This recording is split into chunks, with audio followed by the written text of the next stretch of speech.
অত্যন্ত আস্থাভাজন জনাব লুৎফর রহমান কাজল সাহেব, আমার শ্রদ্ধেয় নেতা, আজকের দোয়া মাহফিল সহ আজকের আগত ব্যবসায়ীদের প্রতি আমার একটি মেসেজ থাকবে।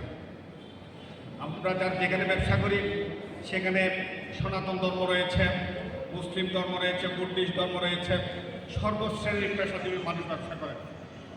সেখানে আমাদের প্রিয় নেতা লুৎফর রহমান কাজলকে অত্যন্ত বেশি ভালোবাসেন।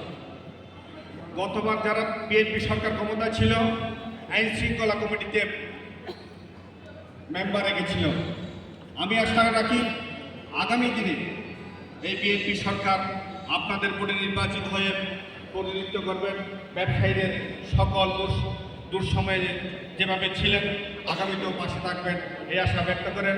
দেশনেত্রী বেগম খালেদা জিয়ার আশুর মুক্তি কামনা করেন, সকলের সুস্বাস্থ্য এবং দীর্ঘায়ু কামনা করেন।